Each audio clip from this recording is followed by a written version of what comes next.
Good evening, everybody. Before we begin, I'll ask everyone to please silence cell phones and other electronic devices and remind council that our procedure bylaw prescribes the use of technology during council meetings.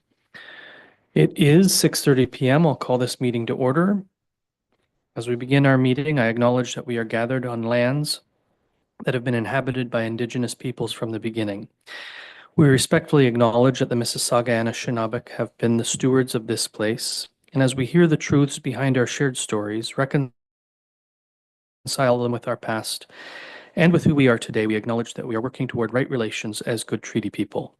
In particular, we are thankful for our partnerships with our neighbors from the Alderville First Nation.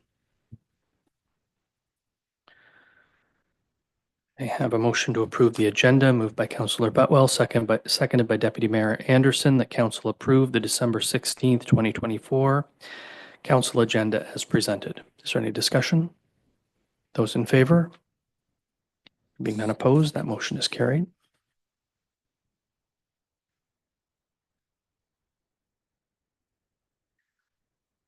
Members of council, have you any declarations of pecuniary interest? And if so, please state the general nature thereof. Councillor Wheeldon. Thank you, Mayor. I would like to acknowledge a non-disqualifying interest. The sign bylaw that we're looking at this evening does mention use of real estate signs. It does not impede my business in any way, but I am a realtor and use real estate signs. So I have nothing to say on that matter. But should it come up, I will also still say nothing. Very well, thank you. Anyone else? Go ahead, Councillor Butwell. Thank you. Through you. Unlike Councillor Wheeldon, I don't believe we have any qualms with that. Lots of businesses have signs. So in explanation, because people will ask and note. Very well. Anyone else? The Northumberland Land Trust delegation listed under 8.3 in our agenda may make mention to a potential new addition to their holdings along Little Lake Road. During a land use planning item related to this same property, I received advice regarding the closeness of this property to my home. Although my home is near the property on Little Lake Road, the Integrity Commissioner has advised that my home is beyond the distance within which I would be presumed to have an interest, and that any implications arising from the closeness of my property are remote and insignificant. I therefore do not have a disqualifying interest and will continue to participate in our meeting during the delegation portion of tonight's meeting. Councillor Wheeldon. Also, with reference to the delegation, I don't think it mentions that particular sale of land, but I am acting as the agent for the seller of that land. Thank you for that. Anyone else? Are there any announcements this evening? There are none noted. This moves us to adoption of the minutes. Moved by Councillor Butwell, seconded by Deputy Mayor Anderson, that Council adopt the December 2nd, 2024 Council meeting minutes as presented. Is there any discussion? Those in favor? There being none opposed, that motion's carried.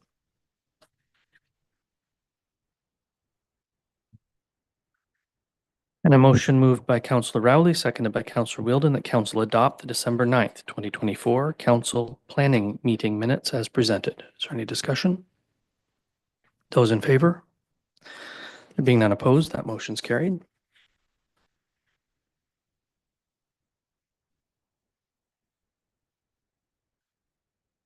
We have no public meeting listed on tonight's agenda, which brings us to delegations and presentations. Council will hear one delegation and two presentations this evening. Delegates have 10 minutes, and tonight's presentations are employment service related. It is noted that language, content, and conduct must always remain respectful. Council will be provided with an opportunity to ask questions of clarification from the delegation representative based on the information that they present. Council is reminded that this is not an opportunity to engage in debate with the delegate nor advance a public policy position. Delegates are reminded that Council does not make decisions during the delegation portion of this evening's meeting. But first, we'll start with a couple of employment service recognitions, and I'm going to read both of these just because the situation of the microphone makes it awkward if I'm bouncing back and forth. So we have a long-term service award For Mark Alexander, 25 years of service to the municipality. And we have a municipal employee retirement. Kathy Kelly, our tax collector, is retiring soon, like really soon. Mark has worked for the municipality since 1999, and he was the first hired as an equipment operator. In 2001, he became a water operator, obtaining his Class 1, 2, and 3 license throughout the years. In July of 2023, he was promoted to water supervisor. Mark is the longest serving employee of the municipality currently serving. Kathy has held a career in municipal taxation spanning an impressive 41 years. First with the Township of Murray in 1983, and then once amalgamated the City of Quinte West. Kathy was hired with the municipality of Brighton as our tax collector on November 21st, 2011, and has been a valued member of the finance and administration team ever since. I'll start with Mark. Come on up, please.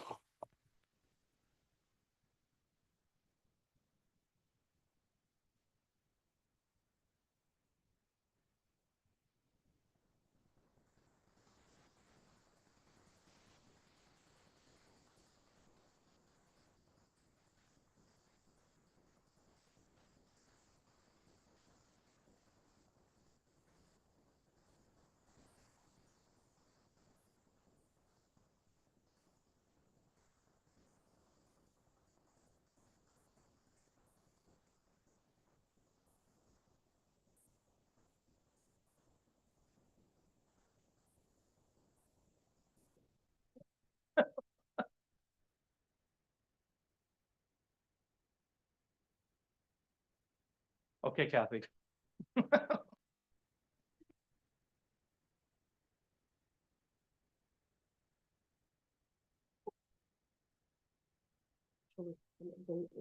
December 31st, last day of You're work. out. This Friday. Very- Friday's the last day. You must have some vacation. Look, I'm gotta watch my, lots of plans for babysitting, so that's gonna happen a lot. For the members of Municipal Council and the citizens of Brighton, we extend our sincere gratitude for your 15 years of service to the Brighton community in the finance department. Congratulate you on an incredible 41-year career in municipal government. Thank you.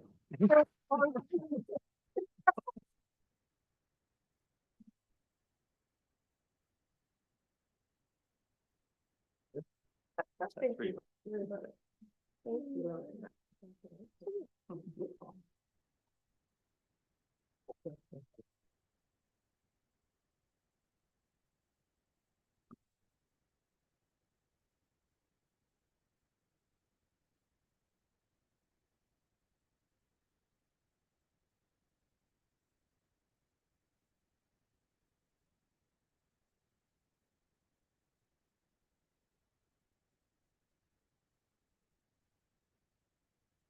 You're welcome to stay, but you don't have to.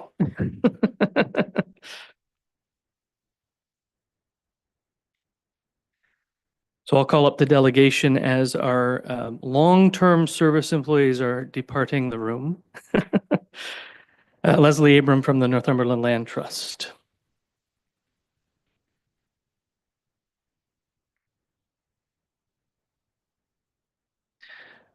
And Leslie, that table will rise. If you like, it's electronic. It's meant to be simple.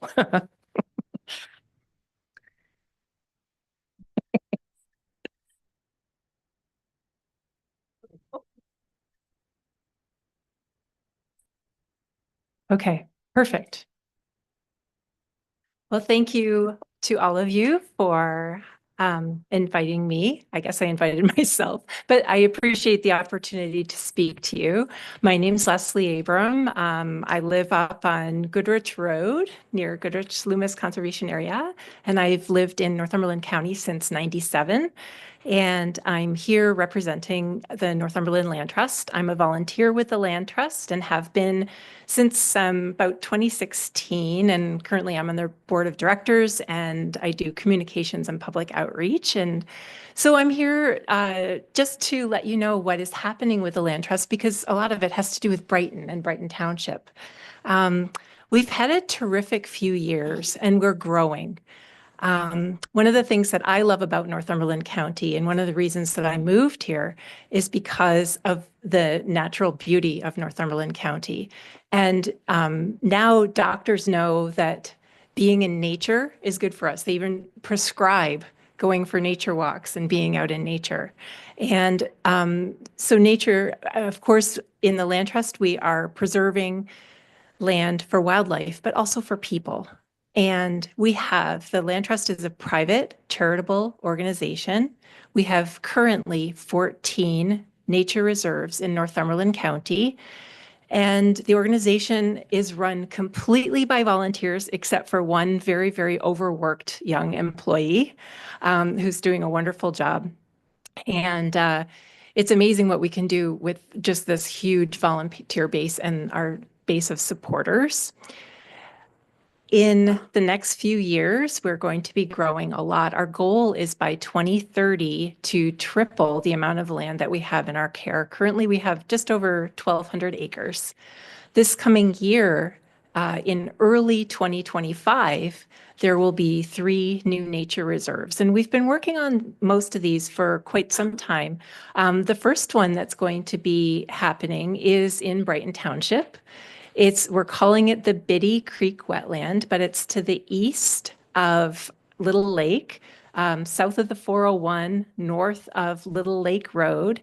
And it's a beautiful 303-acre property that is mostly wetland and some mixed woodland area. It's a real gem.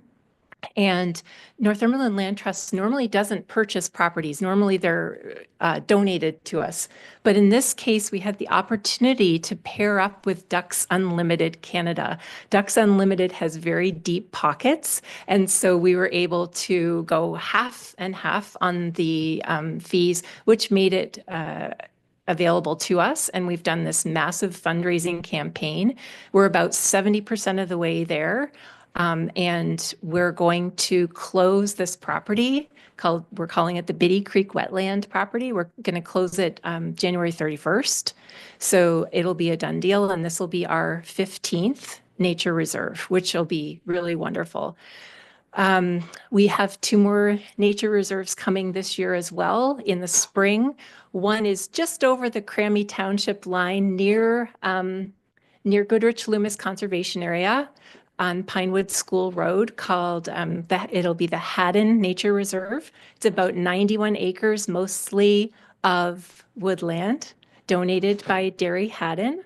And then we have another one called the Willow Lane Nature Reserve, which is in Alwick Holman Township, donated by Sherilyn Wilson and Robert Leckie. So that one's about 130 acres. So these will all be coming in the spring. One of the things that I really enjoy about Northumberland Land Trust is our connections with the community, and these are starting to really grow. Let's talk first about farms. So we realize that agricultural land and agriculture is really important, as well as land for wildlife. And so some of our nature reserves have active farming on them. We have 2 nature reserves where there are cattle grazing in meadows. Meadow habitats are really, really important for birds and other creatures. We have the Munn Nature Reserve, which is in Brighton Township up in Codrington. We have tree farming there. And we have, let's see, what's the other one? Oh, and we have a couple nature reserves where the farmers cut hay for their livestock. So we have connections with farmers. We are part of the public tax base. There's a little bit of a misconception that we don't pay taxes, but we do. It's private land. We have the same tax incentive. We take advantage of the same tax set of programs as private landowners do. So the managed forest tax incentive program, conservation land and farmland incentive programs. We've been reaching out a lot to the public in different areas. We have a brand new picnic shelter at the Lone Pine Marsh Nature Reserve, which is the one that I'm the steward for. And we had an arts day where we invited a lot of local artists out. They painted, did photography, even some music. It was a wonderful day. We're looking at having an open mic there, maybe having some art lessons there. I noticed that there's a brand new art center in Brighton, which is very exciting. So we're going to try to hook up more with the arts. And also we're hooking up with children, inviting them to come on the walks with education. And we're also really open to ideas for more connections with the community. What else did I wanted to say? All right, so our growth into the future. In 2016 or perhaps 2017, there'll be another nature reserve coming in Brighton Township. Many of you know Doug McCrae. He owns 7 acres right at the doorway of Presskill Park. And so he's been rehabilitating that site, and he also has a wetland there that connects up with the Presskill wetland, and he has pledged to donate that property, so that will be another nature reserve in the future. And our goal is to also connect up with other like-minded groups and organizations to build a green corridor through Northumberland County. So the conservation authorities, Ganaraska Forest, private landowners, places like West Bend that are privately owned, but they have a very active sustainability initiative at West Bend, where they're really trying to make it a really fantastic place for wildlife and people, planting native trees, putting up birdhouses. So we've been consulting with West Bend, and places like Leslie Fell has Fells Meadows Retreat up in Castleton. She's been looking after her property for wildlife as well. So we're looking at making community connections to make a green corridor through Northumberland County. And I think that's about all I wanted to say. I just wanted to let you know that we're growing. We have a lot of fun on social media. We've been putting trail cameras out on our reserves and then putting up videos of what we find. So I hope that I've handed out brochures. I hope some of you will start following us on Facebook or Instagram. We've been getting great horned owls with prey, fishers, bears, of course, deer, otters, coyotes, all kinds of wildlife on the reserves. And it's a real reminder of what's really important is this wildlife that we protect as well. So thanks for your attention. I just wanted to let you know what's up with the Land Trust, to invite you to connect up with us, come on one of our walks. We have probably about 14, 15 walks a year, and they're all published in our newsletters, which you can sign up for, and also on social media. And that's it. And if you have any questions about the Land Trust, I'm happy to try to answer them. Thanks for your attention. Thank you, Ms. Abram. I will open the floor to questions from members of council. Councillor Butwell. Thank you very much through you, Mr. Mayor. To Ms. Abram, what is is there a minimum amount of land that the trust would be interested in? That's a really good question. We have a full qualification sheet that we look at. And so, for example, if you look at Doug McCrae's property, it's 7 acres, which is really tiny compared to what we usually do. But because it's right next to Presskill Park and has high biological value, we're very interested. But we have a checklist that we go through. So that's a bit of a tricky question, but there is a process. We have a land acquisition committee that looks at each piece of land. Yeah, it's a great question. Thank you both. Anyone else?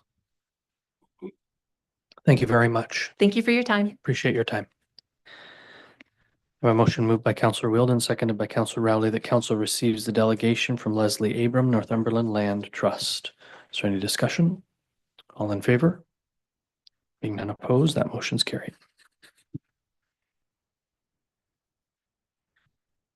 That brings us to citizens' comment. Madam Clerk, I'm aware of one. Are there any others?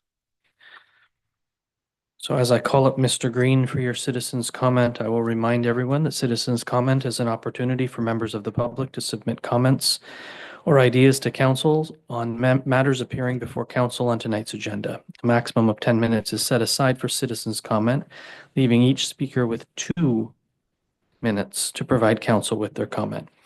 It is noted that language, content, and conduct must remain respectful at all times. Comments will be received without comment, debate, or questions from council. The presiding officer may request clarification and/or additional information on the comments from the member of the public. And Mr. Green, you are providing us a comment with regard to options to fill the vacant council seat. That's correct, Mr. Mayor, specifically option number 1, David Green for the record. We all know that past Councillor Fredis was fiscally responsible and didn't spend money just for the sake of spending money. In fact, he worked hard to do just the opposite, the reverse, to determine other sources and streams of revenue to offset some expenses. In the write-up by CAO Arthurs in tonight's agenda package, she points out some very telling expenses to run a by-election. She states that she expects the cost to be very similar to the full election in 2022, at least $36,000. But most likely more, I'm thinking, when you read down further and they have to talk about hiring a full-time staff member for 6 months. Now we're at $55,000-$60,000. When we had the 2022 election, let's say it cost $48,000, it's a nice round number, and that was for 7 positions running for council. So that would be between $750 and $1,000 a month for all 7 positions. With this by-election, we'd be spending at least $48,000 for maybe 15 months before you go lame duck. That's $3,000 a month for only 1 position. The math just doesn't work in my mind. This is not an efficient or fiscally responsible or prudent option. Time is of the essence. A by-election could take as long as 2 months to complete. We all know that the turnout will be abysmal, maybe 20%, probably less. A by-election wouldn't allow a new councillor to participate in the 2025 budget process. You were elected to make these decisions. This is a short-term decision. This is a decision for 30% of a council term. In my discussions with Byron, we didn't discuss the replacement of a councillor, and we especially didn't think it would ever be him. But what I do know about Byron is that I can't believe that he could support an expense of this magnitude for such a short period of time. So as you deliberate tonight, I would ask you to think of one thing. WWBD, what would Byron do? Thank you. Thank you, Mr. Green. Just a point of clarification that the report is coming from the clerk's office, not the CAO. CAO did review it.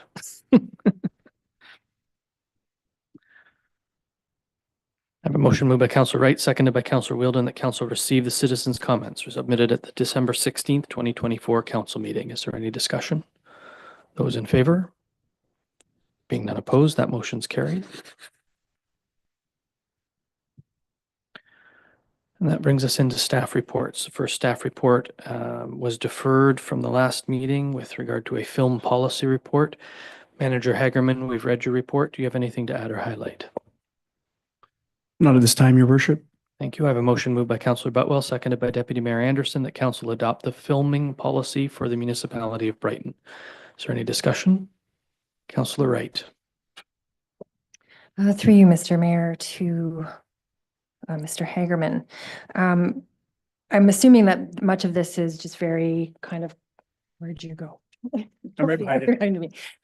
Is fairly kind of cut and paste from other municipalities who have similar deals. I just had one concern on 3.2.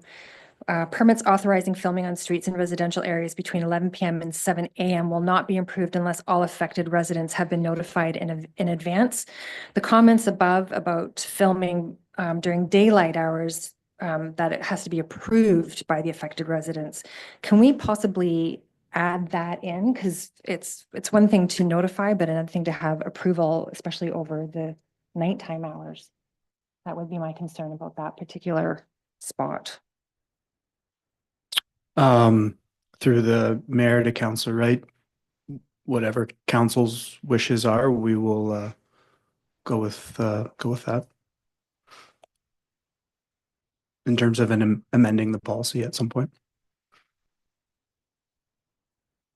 So we can pass the motion as amended, if Okay. that's amenable to the mover and the seconder, and make notes as to what those amendments would be. Yeah, And it's a small thing, I it know. is a but- very small thing, but I concur. Yeah, If we need to get their permission to film on their street during the daylight hours, it makes abundant sense that we would do so in the evening hours.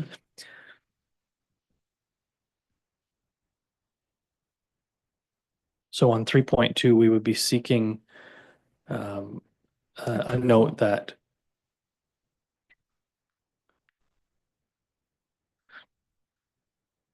not just notification, but approval. that approval is required from the residents of a street before filming takes place, regardless of the hours. Yeah. Councillor Botwell, as the mover, are you okay with that? Yes, I am.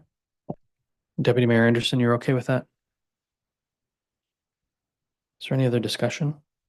Councillor Wheeldon? Thank you, Mayor. I just looking for clarification. Are we saying that no filming will be permitted in Brighton unless everyone agrees to it? Or at least unless everyone who lives within a certain distance agrees to it? Because I can imagine that use of public spaces like streets could be held up by a single dissenter, even though it's during daylight hours and things like that, if we were to. So I'm just rereading the sentence Okay. now, and it's the exception that is unless otherwise approved by the affected residents. So permits for film, I'll just read the whole thing. Permits for filming on streets in residential areas will be permitted only between the hours of 7 and 11, except on Sundays when no filming will be permitted unless otherwise approved by the affected residents. Permits authorizing filming on streets in residential areas between 11 p.m. and 7 a.m. will not be approved unless all affected residents have been notified in advance. So in the first sentence, Mhm. they're not getting permission to film. They're getting permission to film on Sunday only. I see.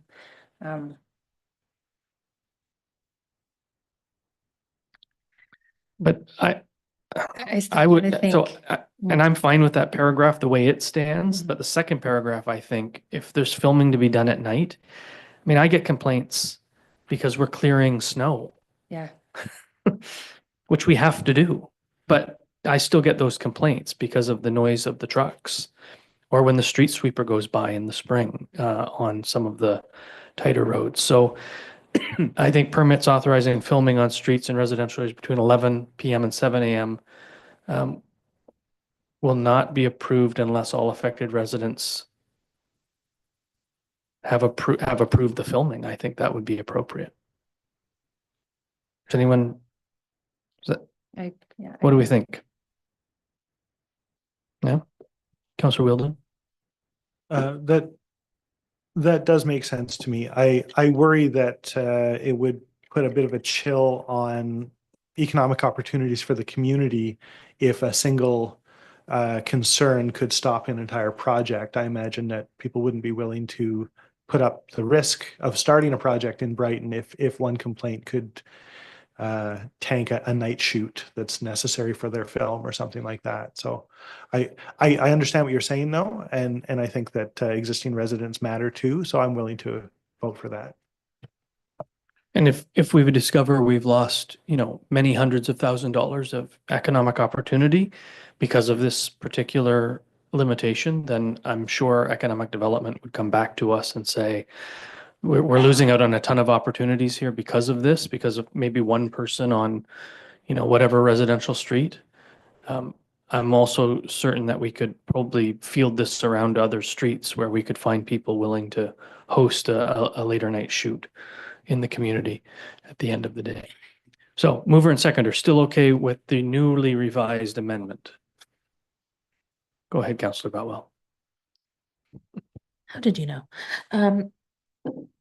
I suppose so. I can see Councillor Wheeldon's point too, that one dissenting viewpoint could tank the economic opportunities. And I'm wondering if, I guess it's my motion, so I don't need to worry about a friendly amendment necessarily, if we might consider some sort of criteria of objection So a threshold that no more than 10% of residents. Because to have one person say, I just don't want it for the sake of not wanting it, when it may or may not even affect them, would be concerning to me, because I see what the Economic Development Department's trying to do here, and you can never please all of the people all of the time. So I would be supportive if there was a threshold involved that was reasonable, that would allow for a one-off person to not be able to have a lock on an entire street and an entire project, if that's something that. The other option would be to leave it as is Mhm. and deal with the problem if it arises. I think that if we set the expectation right up front, it's easier for the community to understand and easier for the applicants to understand that there is a risk, but it is a somewhat managed risk. We're not going to let one outlier. Perhaps, Mr. Hagerman, what would your thoughts be on that? Through the mayor to the rest of council, I guess, the key word in all of this, as it pertains to 3.2, sorry, is that all residents, will be notified in advance. So there will be a fair warning that there could be some disruption in the evening. I think I think this was, we've done some research, through some other policies, through some municipalities that have had a lot of success, and this is this is the exact wording they've used, and they haven't necessarily ran into any major amendments at this point. So I feel comfortable with it, but it's my policy. I'm not the policy setter. So I think the word notified does a lot, and the immediate residents would be notified if there's filming through the night. Council? Councillor Wilden? I think that we all have a right to our common areas. And that includes for purposes that are in our common good that might create small inconveniences to us as individuals. We do get complaints about snow removal happening too fast or not fast enough or too loud or whatever else. But we don't flinch at that requirement. It is for all of our good. I love the heart behind wanting the approval of residents before we do something on their street that might affect them, particularly their sleep. I live a block from the railroad tracks and I know about interrupted sleep. Me too. But that said, the idea of requiring the permission of people to use public spaces just because it happens to be near their property, I know we don't set precedents, but I do think that goes beyond what we would normally do for anything else. My impression. Councillor Wright? I think I would also say that we already have noise bylaws in effect. And if there's filming happening in a residential area, that's going to be blowing the bylaw out of the water. We have bylaws for reasons, and I want someone to have some recourse. If someone, is working the hours that they work or dealing with children, sick children, like whatever's going on in their lives, they should have recourse to say, no, I can't handle that on my street this week. People are entitled to their sleep. And I support the arts fully. Like I actually went to school for some of this stuff. So, but that protection of that overnight time that's already protected by a bylaw, I just don't see how we can blanket allow someone to film without approval of the people on that particular street that they choose. Councillor Butwell? Well, it says they will comply with the noise bylaw. Yeah. So how can they comply with the noise bylaw but still film? They're going to do it very, very quietly. So let's make sure we're debating in the Sorry. open public here. Councillor Wheeldon, perhaps you could just reiterate into your microphone what you have just provided to Councillor Wright. Sure, my apologies. I pointed to 0.7.1, which makes explicit mention of the noise bylaw. And so the policy does include the requirement that they follow the noise bylaw, which assumes that they're not going to be making tremendous amounts of noise at night in accordance with our bylaw. So I guess the question becomes, will filming ever be approved if it would violate the noise bylaw? Mr. Hagerman. I think that's a legitimate question. Okay. Through the mayor to Councillor Wheeldon. It's from my understanding, the noise bylaws in place for things like concerts and fireworks and very loud sort of recreational activities. And the noise bylaw starts at 11 p.m. in most communities.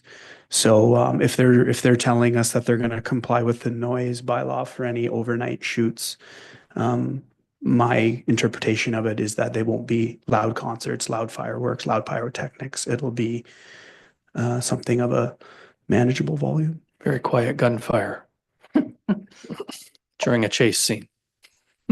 No, Never know.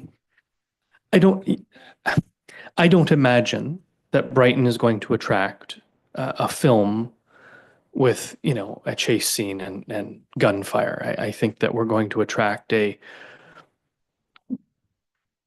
precisely, or a Murdoch Mysteries-esque kind, which we already have. Murdoch Mysteries has already filmed at Proctor House a couple of times. So I think we're going to see, the CBC specials and the independent filmmakers coming to the community, doing that kind of thing. But again, if it becomes a problem, then we would expect and insist that it come back to council for clarification and changes if necessary. And yet I still see the point here that if we're going to permit filming especially in the residential areas of the community, that in the evening hours, there should be some mechanism for those residents to say yay or nay, be it some or all, I don't know, but I'm supportive of your threshold comment, Councillor Butwell.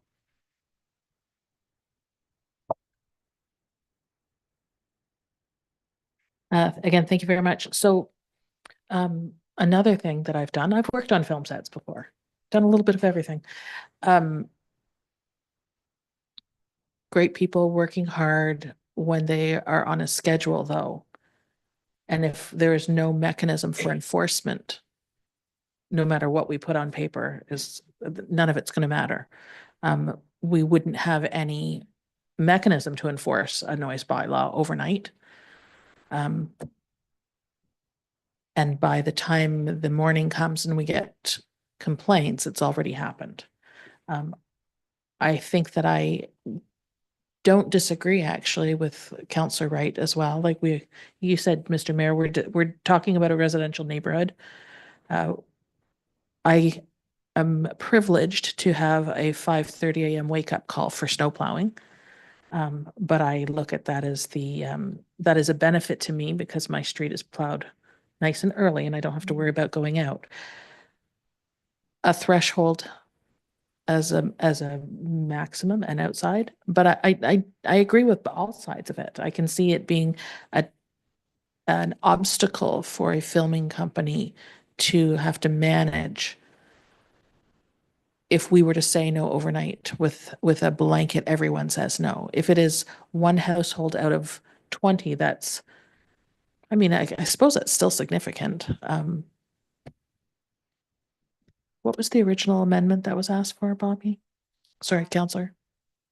Right. Through you, Mr. Mayor, that it would have to be approved by the people on the street, not just notification, but approval.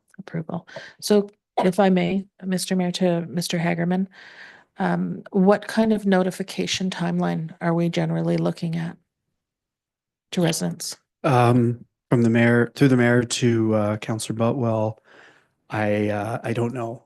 We've never done this before. I can't even put a estimation on how the timeline of this could play out. I know in Belleville in the spring of 23, they had like 4 business days to pull it all together when Murdoch Mysteries walked in City Hall.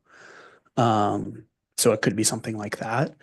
But I guess what I will remind council is the noise bylaw does protect you of any issue that could happen loud issue that could happen between the hours of 7 and 11, So or 11 and 7. who Sorry. would a resident call if it's 2 a.m. and the filming company is being disruptive? Through the mayor to Councillor Boutwell, I guess it's not really enforcement immediately. Obviously, they could call the police, but the party would be subject to fines the day if they broke the noise bylaw. The answer is the same if a neighbor suddenly starts playing loud music at 2 o'clock in the morning. Mhm. If someone renting an Airbnb has a party at 2 o'clock in the morning, the answer is the same. We don't have a robust bylaw enforcement department in the municipality. It is a complaint-driven process, and we would have to deal with it the morning after. So if I may, Mhm. again to Mr. Hagerman. So Mr. Hagerman, we have a bylaw. They could contact the OPP if there was an issue. Does the OPP report back to the municipality in the morning that there was an issue? The answer is yes. They do. The OPP and the bylaw enforcement department have a close working relationship on these issues. So would that be almost so to yourself, Mr. Mayor, would that be in following business morning bylaw would be notified? And Director So- Walsh, so- I'd look to you to answer that one. Yes, to the Mayor to Council, yes, there's a very good communication rapport between OPP and the bylaw enforcement officers. So whether it's exactly the next day, I don't know, but it's in a very short time frame. Thank you very much, Director. Therefore, my question would be to Mr. Hagerman. If there is a complaint, what is the fine? Would there be a black mark against their name for future filming? Is there a penalty built into the contract with the filming company? Through the mayor to Councillor Boutwell, I'd have to review the noise bylaw fine numbers to know what the fine is, but certainly if any film production, whether they're large, small, independent, notable name, I mean, if anyone breaks our rules, then obviously we're not going to allow them to come back, would be my interpretation of it. Because we have a right if we want to give them the film permit at the end of the day. Go ahead. Again, a follow-up if you would. Therefore, there is no penalty for breaking the fine bylaw built into these contracts as of right now. Is that what I'm understanding? Because we would then rely on our bylaw department to liaise with yourselves, and there would need to be some coordination to find them because they're not residents. Through the mayor to Councillor Boutwell, I believe the noise bylaw is inherent in this policy, so they would be fined through the noise bylaw if they broke the noise bylaw from the hours of 11 to 7 at night. So and again, through you, Mr. Mayor, so the bylaw officer would contact yourself in order to get the information for the person who's being fined, because we would have no record of them at the municipality. If through the mayor to Councillor Boutwell, if there's a film permit out, there's a series of departmental reviews that I think fire, planning, bylaw, public works, almost every single department has to sign off. So everyone would be aware if there was filming going on in Brighton. And they would have the contact information. Part of the permit and part of the policy is a film liaison. So that would either be myself or somebody from our department, or if we're thin at that time, it would be someone on a contract basis. But So it would all happen very smoothly. Another follow-up, if I may. And again, through you, Mr. Mayor. Oh, the thought is escaping me.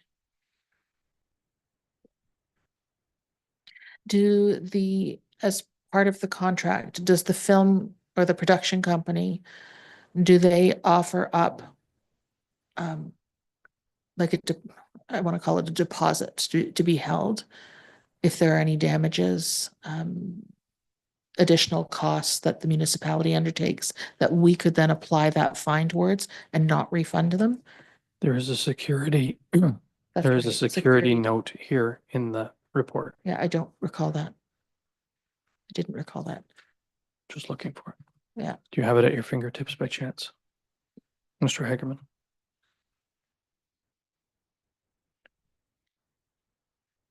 Security deposit 3.9. A security deposit in the form of a certified check may be requested based on the value of the property, the extent of the filming, amount of fees, and the amount of staff required. If a security deposit is required, it will be released within 2 weeks after a facility inspection by the municipality and when all outstanding costs are paid in full by the film company. So a big part of the permit and a big part of the policy is that the municipality is not on the hook for any costs incurred by the film venture. Okay, And this is another way of doing so. Okay, so under 3.9 security deposit, the deposit in the form of a certified check may be requested. I would assert that we might request one, but we might not.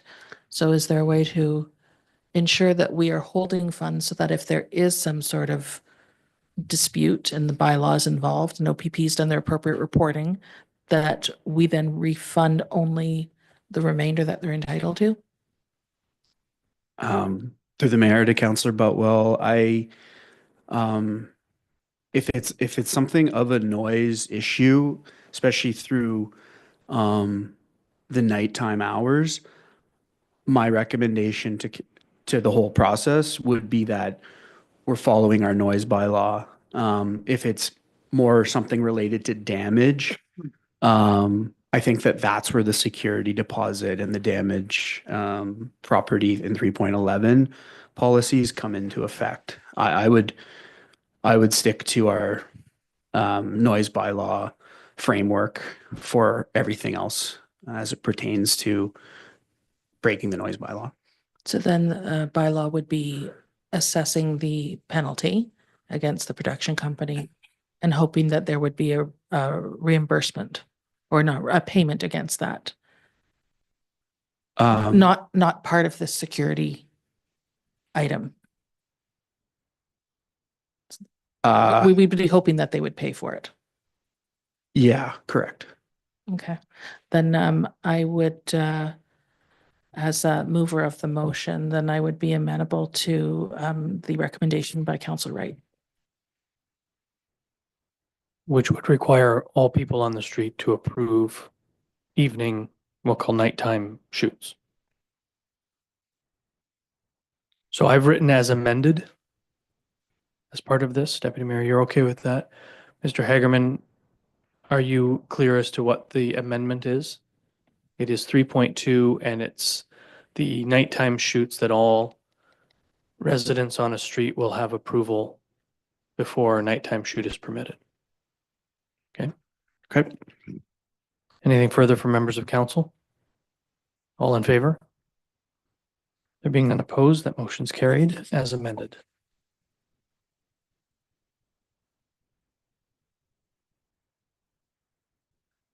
Next report is draft sign control bylaw.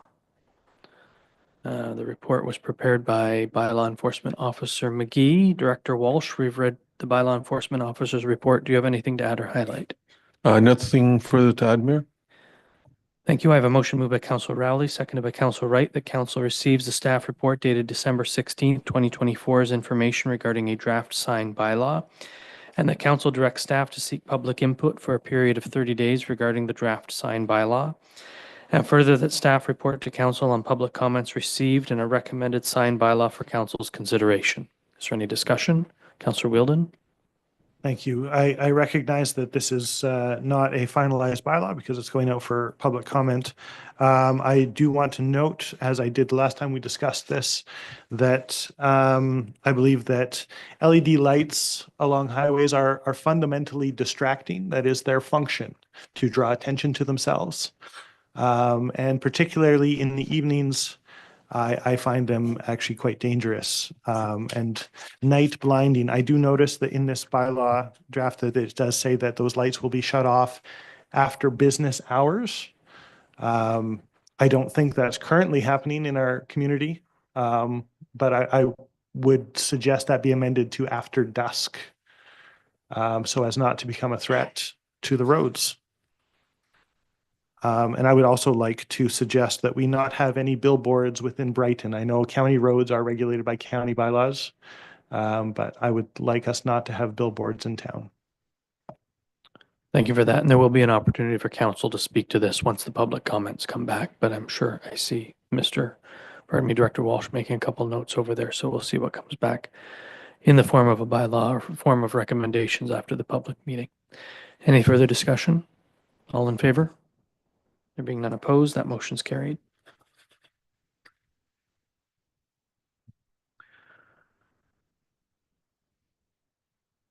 Next report is with regard to automated speed enforcement program. Director Walsh, we've read your report. Do you have anything to add or highlight? Mayor, nothing further to add? Thank you. I have a motion moved by Councillor Wheeldon, seconded by Councillor Rowley, that council receives the staff report dated December 16th, 2024 regarding a revised agreement with DACRA Tech Canada, Inc. and the implementation and administration of an automated speed enforcement program. And that staff create a privacy impact assessment procedure to establish a framework for the care and protection of personal information in administering an automated speed enforcement program. And that staff give a minimum of a 90-day public notice of an automated speed enforcement program as appropriate. And that council authorizes the mayor and the clerk to sign a revised software as a service agreement with DACRA Tech Canada, Inc. as referenced in this report. Is there any discussion? All in favor? There being none opposed, that motion's carried.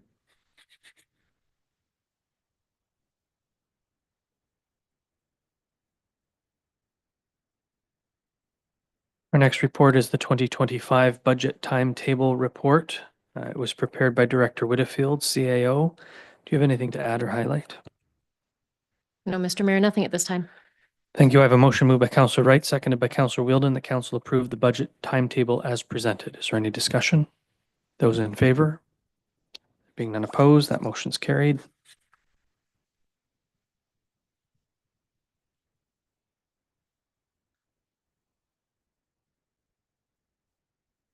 Next report is the 2024 Year-End Reserve Transfer Report. It's been prepared by Director Whitfield, CAO. Do you have anything to add or highlight? No, Mr. Mayor, not at this time. Thank you. I have a motion moved by Councillor Butwell, seconded by Deputy Mayor Anderson, that council approves the following contributions to be made to reserves in 2024 to be utilized in 2025 or future years. Unspent portion of the engineering budget to Public Works Reserve, approximately $200,000. $325,000 to Public Works Reserve for deferred surface treatment roads. $60,000 to General Reserve for the automated speed enforcement equipment. $49,200 to the General Reserve for planning, building, and bylaw software. Unspent portion, approximately $80,000 of the Greenway Lake Crest Circle project to Public Works Reserve for the remaining road improvements. $105,000 to Public Works Reserve for garage doors enlargement at 67 Sharp Road. $100,000 to BHSC Reserve for the air conditioning units at 170 Main Street. $37,687 to the Recreation Reserve for multi-use facility recreation and business plan. Unspent portion of extrication equipment, approximately $16,500 to the Fire Reserve, and unspent portion of the fire hall design and site plan, approximately $60,000 to the Fire Reserve. Is there any discussion? All in favor? There being none opposed, that motion's carried.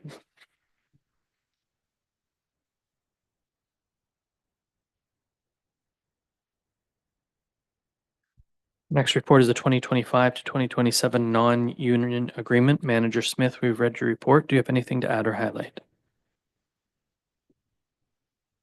Not at this time. Thank you. I have a motion moved by Councillor Rowley, seconded by Councillor Wheeldon, that council approve the proposed 2025 to 2027 non-union agreement, including the 2025 to 2027 wage increases. Is there any discussion? All in favor? There being none opposed, that motion is carried.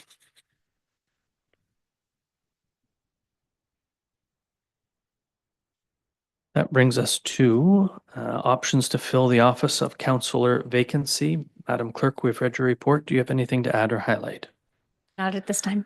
Thank you. I have a motion moved by Councillor Wheeldon and seconded by Councillor Rowley that council directs staff to proceed with option blank, and we'll need to fill that out, to fill the office of councillor vacancy. Councillor Wheeldon, this is your motion. What would you like to be placed in option blank? Are we able to discuss it before we decide on something? We're able to discuss it once I have a firm motion in front of me. Okay. I guess option 2C. Direct appointment by council. Well, I don't know if it matters what we put in there right now because we're going to have a big discussion about it. I'm not decided yet, and I would like us to have this on the floor before I commit myself to something. So put in whichever one you like, and I will support that until we have a discussion. Well, no, it's your motion. Okay, so option 2C. Option 2C, which is direct appointment by council. Is there any discussion? Councillor Wheeldon. Thank you. Lots of discussion. Lots of discussion has already happened online and by email and phone calls, and when you're standing at Sobeys with the Salvation Army kettle and all sorts of other places. I've been thinking about this quite a bit, and I've been thinking about democracy and democratic processes for quite a long time. I didn't get elected until my 5th time around. And I've run at all 3 levels of government in Canada. And I have concerns about the way that we often think about democracy as being synonymous with elections. And I feel like that's saying that Christmas Mass is all of Christianity or something along those lines. We need to think about not just the concept of the will of the people, which is a very big concept that we can unpack at length if we so choose, but also the best interests of the people, which is what we have already been elected to uphold and support. And so as far as democracy goes, it's a very broad concept. There are some elements or tools in the democratic toolbox that were not on the report, such as drawing lots or casting lots or citizens assembly or things like that. There's a wide variety of tools available to us. And so that's why I said as a placeholder, option 2C, which is where we get to do it, we get to appoint somebody without any mention in 2C of how we want to do that. We can just directly appoint someone. We could have any process leading up to that, really. So my experience of elections has been almost universally awful. I find that they are, a lot of people don't understand elections. They are very intimidating and can often chase people off. We even had a brief discussion earlier today at the Jedi Committee meeting about whether or not the election process itself can cause people not to want to put themselves forward. And we know statistically that this is very much true, particularly for women, people of color, and the LGBTQ plus community, who tend to get a lot more hostility and aggression towards them during an election process. And so having a process that is supposed to be about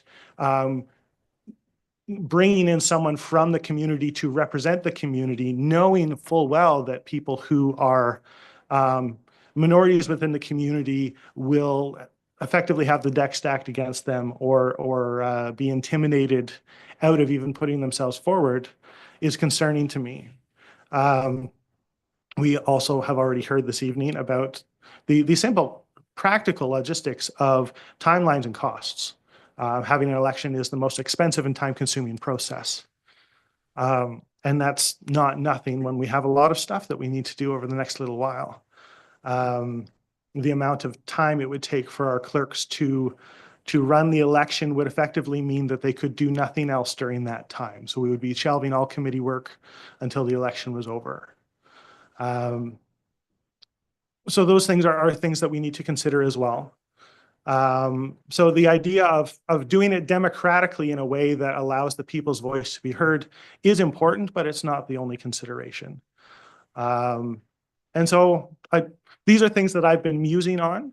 We've certainly heard from Mr. Green this evening, and we heard at Citizens' Comments from Ms. Richardson a few weeks ago, saying the opposite. And so we know that the community itself, or those who have spoken up, are divided on the issue.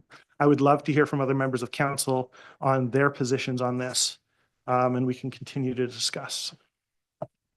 Thank you. Anyone else? Councillor Wright? Personally, I tend to lean towards the by-election. When I was looking at all the figures today, I was writing out some stuff, so I'm just going to read what I've written here. In 2022, this present council was elected with 46.7% turnout of a possible 10,373 possible eligible voters. Mayor Ostrander had 52.8% of mayoral votes, or 24.42% of the possible eligible voters. When I went down the list, as councillors, we spread between a 29.52% of the possible eligible voters down to 21.8% of the possible eligible voters. And I've read some blogs and been keeping an eye on Facebook, trying to get a feel for where everybody's coming from. And the concern of cost and low turnout of voters seem to be the main concerns where a by-election is in question. Low voter turnout, when you consider our percentages of possible eligible voters who voted for us around this table, still got us around this table. And while I would have loved to have seen more voters come out, you get what you get. There were also a number of abstainers who declined their ballots, 14 in total, with about 274 abstaining on the different levels of council votes. There were also 60 people in 12 other countries, presumably on vacation or out of country for valid reasons, who felt the municipal election was important enough to make sure their votes got in from wherever they were. I understand also that splitting the $36,000 cost of the 22 election between all those that were voted in would be difficult to tally. Different weights applied to different levels of government, and the school board election was also part of that. But let me suggest that the price of democracy is always worth the cost, especially in a world where we are watching it slowly being eroded in insidious ways that 10 years ago I couldn't even imagined. The main concern I've seen mentioned as the detriment is the high cost and low voter turnout. While it's obviously not ideal, it doesn't not get the job done. We're sitting around this table and getting it done. It makes our job all the more important in making sure that whatever process we do use, which will either likely be by election or an appointment process, is as open and as publicly commented on as possible. Hard job, yes. Time consuming, yes. For staff and council members. Expensive, likely, no matter which option we choose. But council's responsibility, absolutely. Appointment by application, if this is in fact where we are going to land tonight. I do not like the 2C direct appointment by council. If we land on the appointment by application, I think I could wrap my head around that more so if we took every possible measure to make sure that it is as publicly commented on as possible. It's going to require a significant amount of advertisement to ensure a well-rounded pool of applications. And we need to let people know that we want to see a diverse round of applications. Women, people of color, LGBTQ. We're in 2024. We need people to know that coming out to be on Brighton Council shouldn't be a toxic affair, even if it has been in the past. If you think getting voters to the table is hard, getting people to jump into this as a candidate is going to be difficult as well, if not more so.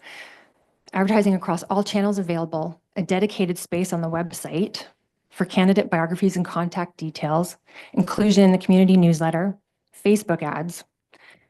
And I would really love to see a candidate fair on a Saturday morning to allow for public contact and questions, and then at some point followed by a special meeting of council to take all that information in with the candidates then presenting to us, and we take all that information and we make our decision. That would make to be more palatable for me.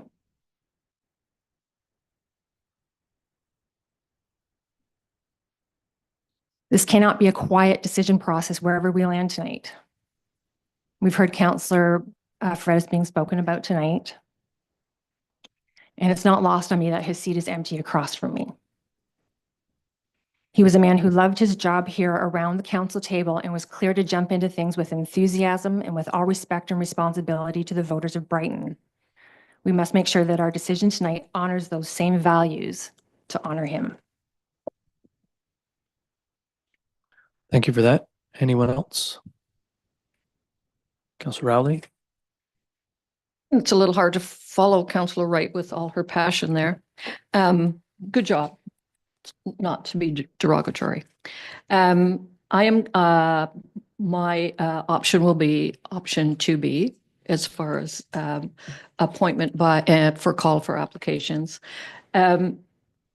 The by-election to me just doesn't make a whole lot of sense. As David Green mentioned earlier, although those were my sentiments as well, we have about a year and a half. We were going to be well a few more months into this before we even have an election or clear an election.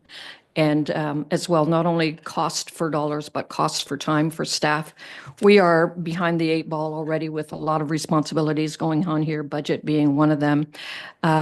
So I just see us getting mired in that situation. The public voted us all in. Yes, Bobby, they did in 2022.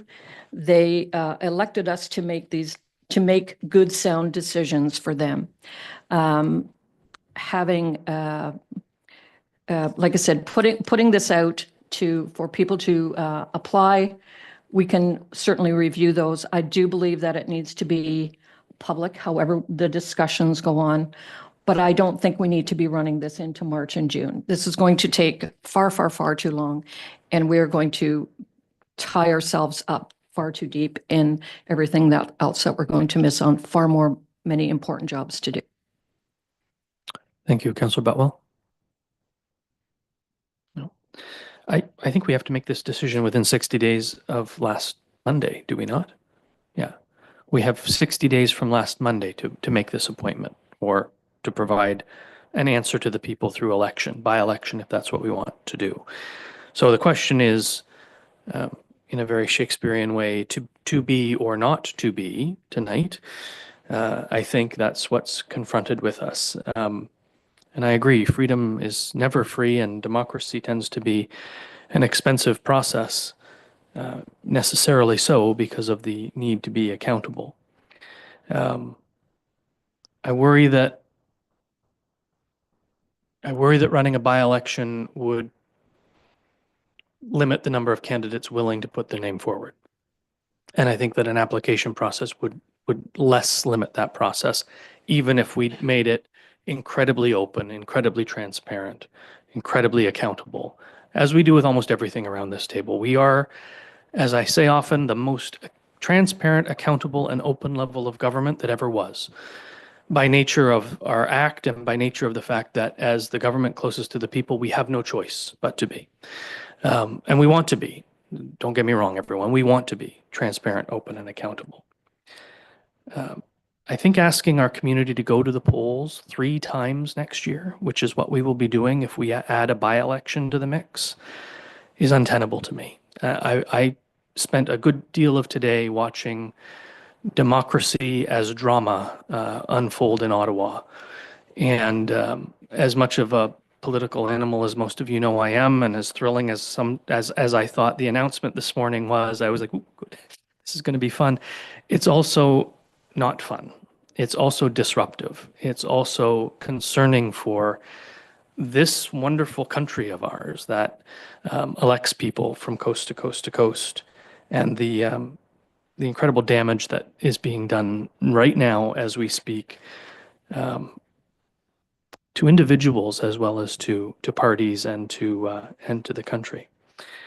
I think an appointment by application will be significantly cheaper than $36,000. It will not take nearly the staff time that an election will take. And yes, I agree. We need to be well advertised. We need to do all of those things. But I think for well under $5,000, we can get all of that done. But I would look to staff to provide a budget once we make our decision, if that is the decision.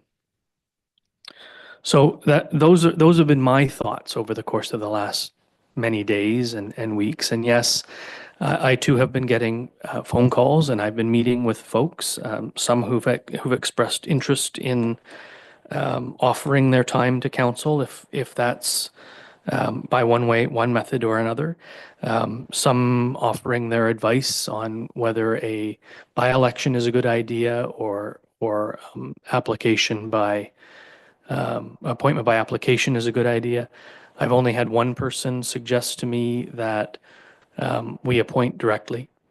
And when I explained why that might not be a good idea, because the next person on the list doesn't live in Brighton anymore, they were surprised to hear that and understood why we wouldn't want to go down that road. I've also only had one person suggest a by-election would be a good idea, and that's the same person we heard from last week. I have not heard that from any other mouth. Everyone else has either assumed or suggested we will be taking applications and making a decision. So that's where I land, and on to be or not to be, I land on to be. Councillor Boutwell. Thank you, Mr. Mayor. It's interesting because the majority of people that I've had conversations with, and I did try to refrain from discussing any of these options until after former councillor Byron's service was more so out of respect. So I did speak to a few people this weekend. Only 2 people that I spoke with had actually any knowledge that this was going on. So my concern is always that the public and those that elected us are informed and understand what our options are, why we are considering the different options, and there are pros and cons to each, and it's how we weigh those pros and cons individually, by which we'll come to this decision. I'm concerned that we have low turnout and low engagement, but I think that's because we as a council have done not a great job of communicating with our community. And I did go through the different options that were presented to us in this and the previous report, and they're essentially the same thing.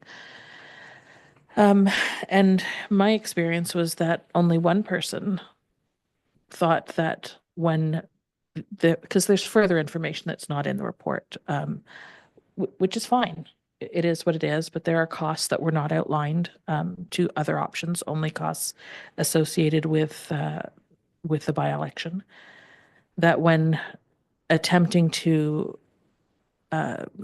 address those different options, addressing costs, benefits, those items that would be detrimental. I only had one, possibly two people who were interested in an appointment process.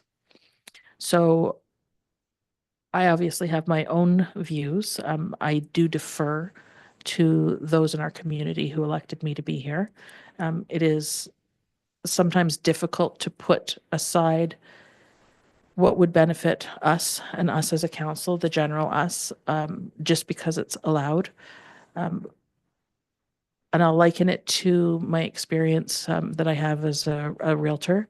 There are certain practices that are permitted in real estate that I do not participate in because I have ethical and moral objections to it. I don't think they should be allowed. There's a reason why they are practices that are only permitted, I believe, in 2 provinces in all of Ontario, that essentially allows you to double your pay while not truly representing anybody 100% fully. The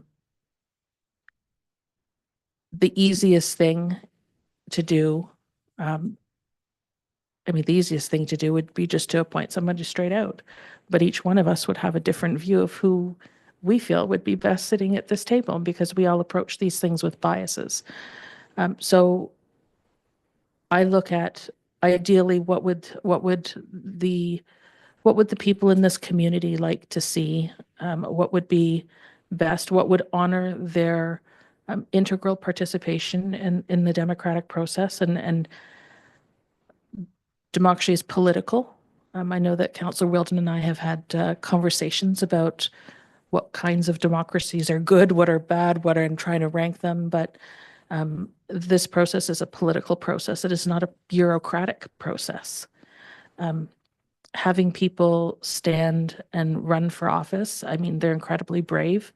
I can say that that everywhere you go in this community, you're being judged every day, for good, for bad. It's one of the reasons I waited until literally the day nominations closed to put my name forward, because I didn't want to have to participate in the criticisms. I had actually decided not to put my name forward, and it was only at the last minute that I did. Because I don't like being judged. So long, now I've kind of reached the point where judge me, just don't condemn me. I feel that the most honorable thing to do would be to offer or to have the community decide, just like we had the opportunity to have everyone in this community vote either for or just not vote for us, which is fine. I am not, it's a hill that I suppose I die on. I don't support any other way. I would even say that if cost is a factor, take my salary for the rest of this term, because I think it's worth it, and put it towards whatever the cost would be. I know that's not going to get anybody to vote in favor of number 1. So some might say, well, no one's going to vote for that anyways. But if it is a matter of money, take the money that the voters agreed to pay me. That being said, because I already know, I can sense on this floor how people are going to vote. So we are going to have to live with that decision. And there are things that I think are important, that it is 100% open process. It is every single person that puts their name forward, there needs to be their contact information on the webpage immediately. We need to know who they are. We need to be able to see their application, any supporting documents they put through. It needs to be open so that the members of the public actually can make an informed decision in their minds, and then in turn communicate that to us, because we're going to be the ones voting on those individuals. I actually really like the idea of doing like an open forum where if they choose to be there to answer questions or to speak with their fellow community members about why they're putting their names forward, I would support that. I would absolutely support a meeting style special meeting where each person who puts their name forward and wants to or maybe we make it mandatory. You come and you make a 3 to 5 minutes presentation. Who are you? What makes you want to sit around this room, and what brings them here? And I actually would love to have, because I'm not going to know a lot of these people, and I don't want to overlook somebody who might be incredibly intelligent, qualified, and passionate about it, to allow council to ask questions of the candidates if they choose to come up, and then have a conversation around this table that is 100% of the conversation around this table, and then make those difficult decisions. Because if we are going to compromise ourselves by tossing the best option but least convenient option, how did you word it in your blog? A by-election is or was it the best option but not the most convenient wasn't the word. Okay, I read somewhere, it was either in a previous report, that a by-election is the best option, but maybe not always, because it takes time and staff time and money and all that kind of stuff. That we need to be fully open ourselves and make that decision and look people in the eye and turn them down. So it's just, at this point for me, it's about moving the needle, because I can see that there's not the support for a by-election. Thank you. Councillor Wheeldon. Thank you. I really appreciate everybody's comments, and I did want to address one thing, because I hear your concern, Councillor Butwell, about wanting to make sure that our biases are controlled or eliminated or moved out, and I think that that's really important. But one of the things that we embody as elected representatives is the delegated authority of the people. Every single person on the planet has biases. And when you are voting, it is secret, and so are your biases. Around this table, we challenge each other's biases. And so if we want to reduce biases in the process, being able to have an open discussion rather than a secret process is actually, I think, a better way to address and limit the impact that bias can have on this. That said, I think that if we're talking about how we would make a decision as councillors, I love the idea of a fair where we can talk to people and we can get to know them, because one of the things that I would consider as the most important criteria for someone who can sit around this table is, can they disagree well? I think it was pretty obvious that Byron and I disagreed about an awful lot. And we would have our disagreements back and forth here about EVs or other things like that. And then we would take it to Tim Hortons. And that was where we became friends, not through the things that we had in common, but in fact through the things that we disagreed about.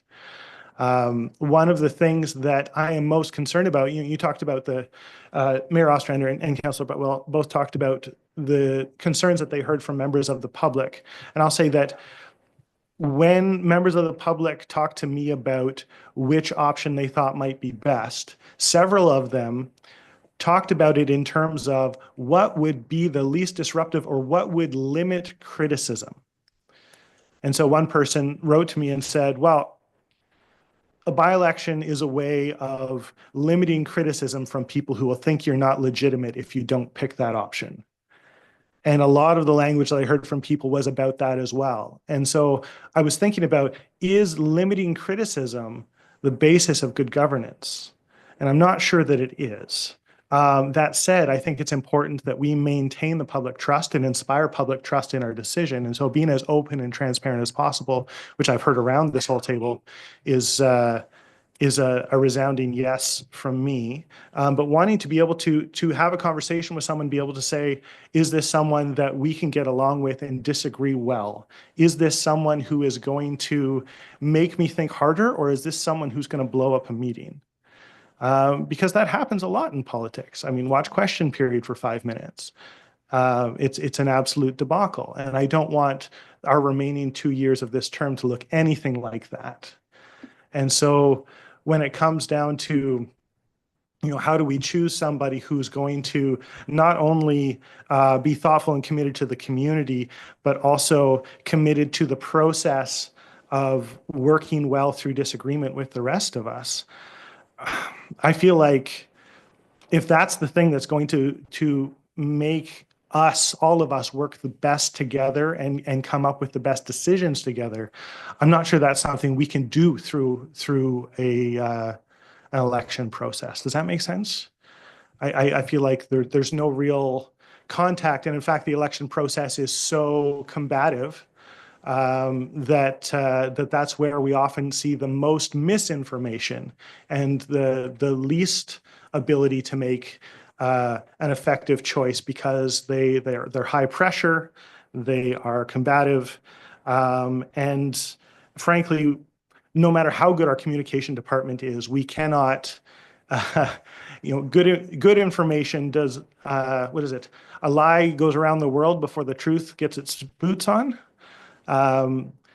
It is always a challenge to communicate at the best of times, and elections really ramp that up. And so if we want to look for that opportunity to really engage with people, I think some other process, the kind that Councillor Wright described, or through, getting presentations from people who want to put their names forward. One thing that I had floated in my blog was having a citizens assembly, which would be a process we would have to set up, which would outsource this from this table and pick 7 or so random Brightonians to make this decision in our stead. Again, that would be a democratic process whereby it's picking people, kind of like jury duty. But ultimately, would we be doing that in order to shield ourselves from criticism? I think probably. And I don't want to make decisions on that basis. And so I think so long as we can have an open discussion and be transparent in our decision making, we were elected because people wanted to instill in us that decision making responsibility, and that includes the responsibility to check each other's biases and to work well together even through disagreement. Thank you, Councillor Butwell. Thank you, Mr. Mayor, and through you to Councillor Wheeldon. So with it being your motion, we are currently not debating the item that you put forward. So, yeah. So I won't ask why you didn't pick the one that everyone seems to already be a fan of. So I'll just float the idea. You might want to amend your own motion. Would you... I'm going to ask, I suppose it needs to be unanimous for there to be a friendly amendment. So I have a couple of suggestions that might be included in your motion. Would it be all right if I read those to you right this moment? Because they kind of center, or they circle around what we were talking about. So I suppose an amendment to have staff put together something to include as part of this motion to amend to direct staff to include scheduling the special council meeting that Councillor Wright floated, to have a special council meeting that accommodates the timeframes necessary for appointing a new councillor. To a motion to amend to include directing staff undertake a wide advertisement. We were struggling with this word earlier. Campaign that will be initiated to ensure residents are informed about this appointment process. That will include radio, community newsletter, Facebook ads to reach a broader audience. Doing an actual mailing. Canada Post is coming back. We hope that they will be. Motion to amend to include directing staff to create a dedicated section on the website that will be created to display all candidates who apply for the councillor position, to include a brief biography of each candidate, contact information so that residents may reach out directly, just as existed with us. And a motion to amend to direct staff to plan and include on that day of a special council meeting to have these presentations by the candidates. Some sort of morning fair, like make this an all-day thing, to be held even at a place like the library, not King Edward Park, because I'm assuming that whatever we hold in the chambers here in terms of presentations. We want the audio visual to be functioning. And I think that as a separate item, we do need to address the audio visual at King Edward Park, because that's where we move the big important meetings and then people can't hear. So something to pop in our heads. So providing them the public an opportunity to meet and speak with them. So if you would be open to that, I have them bookmarked that I typed up earlier. All of that makes sense to me. For 2B. I did put in 2C because I assumed it was the one that nobody wanted, because I didn't want to assume what anyone did want. I knew that there were some who would want 2B, some who would want 1, and I didn't want to pick until I'd heard from everyone. So I went with the one that I knew for sure we wouldn't actually pass. So do we want to put in 2B and then ask for a staff report with these details to come back? Because I'm sensing from the looks I'm getting over here that there may be some complications in what you're asking for, but that can be detailed out, or at least provide us with the details of what that will cost and the implications to staff time and stuff like that. Go ahead, Madam Clerk. No, there's no issues with what he's asking for. Most definitely, we would be able to do all that. We would put a process together, a plan. I know. Are you hearing me though? No. In and out. In and out. So we would put a process and a plan together for council. I think it's where it is. It must be. Yeah, it must I be. think it's where it is. Let me get closer. Let's try that again. Okay. Yeah. So that's what we would do for council, just like we do for the election process. We always put a plan together, a work plan. We distribute that with council later, a report, a staff report. We would do the same thing. So we would come back, we would take your suggestions, we can come back with a plan and put that all together. We were going to be getting together with the communications department to put a communications plan together as well. And we can break it down for what our cost factors, which I don't think there's going to be a lot of, like, not huge cost factors for doing all this. But most definitely. And that's definitely something that we would have done anyways without your recommendations to do that. We would bring that all forward. You're welcome. Thank you. So go ahead, Councillor Rowley. Well, I just have a comment. And Councillor Brotwell reminded me of it, that we many times go to the community center for the big important meetings. And a few weeks ago, few meetings we've had, many people show up for swans. Many people show up for cats. 2 people show up for budget. 4 people are here tonight to discuss this idea of a vacant council seat. I hope that all of the effort staff puts into this, we have more than 4 people.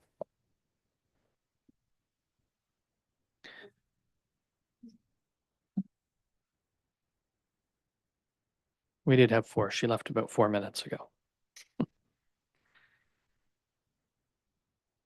Your motion, sir. How do you want to proceed? All right, I am willing to amend my motion to be 2B and to ask staff for that report as they begin that process. I think we want to start the process as soon as possible, right? But certainly you've heard all of our discussion about wanting to have a fair and opportunities for people to interact with candidates as much as possible. And getting the word out. Those are all the things we can do to be as accountable and open to engagement as we can. So all of that sounds good to me if that's included in 2B.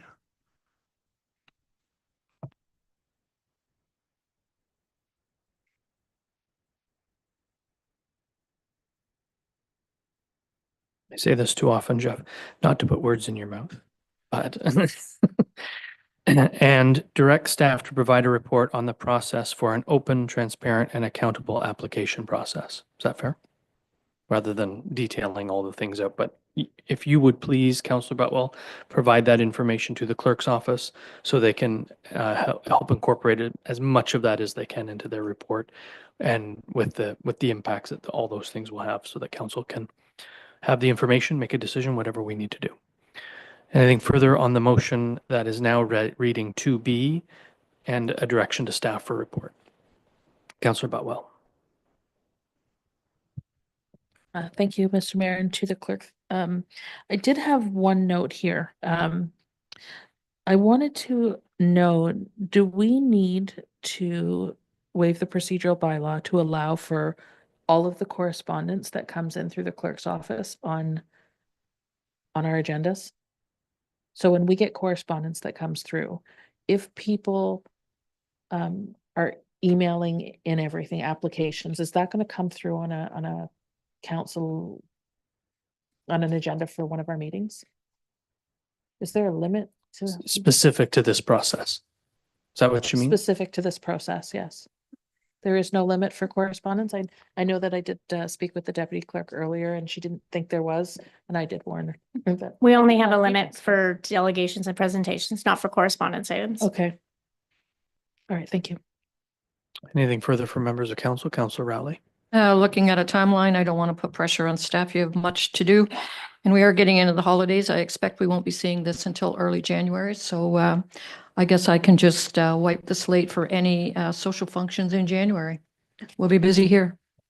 We have budget and a application process. So yes, I would suggest we'll all see each other very much in the new year. Anything further from members of council? Councillor Butwell. As Councillor Wright said earlier, if with 2B being more palatable, I have not 100% decided if I'm voting for your motion, Jeff, but because I do truly believe in the by-election. So even if I don't, I'm glad that you've been open to the discussion. I know you and I often have very good discussion, so it is nothing personal. Thank you for that. Councillor Wheeldon. Thank you. I just wanted to say likewise, I feel like this has been a great discussion all around the table. Really appreciate all of you.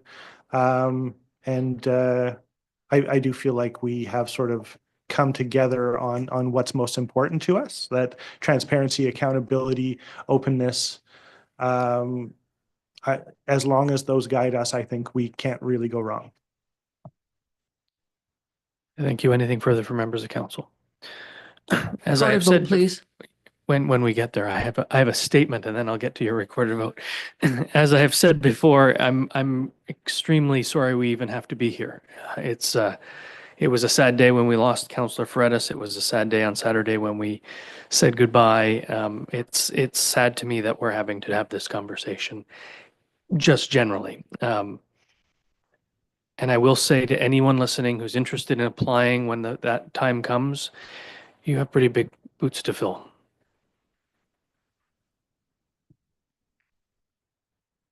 Madam Clerk, a recorded vote has been requested by Councillor Rowley.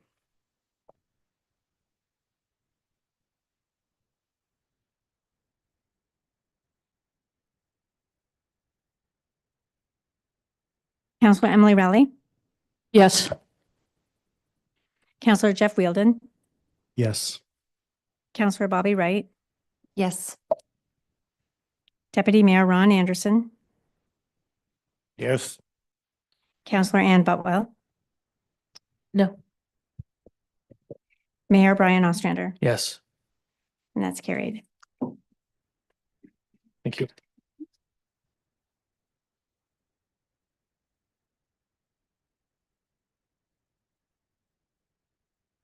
The next report is with regard to doctor recruitment startup incentives, CAO. We've read your report. Do you have anything to add or highlight?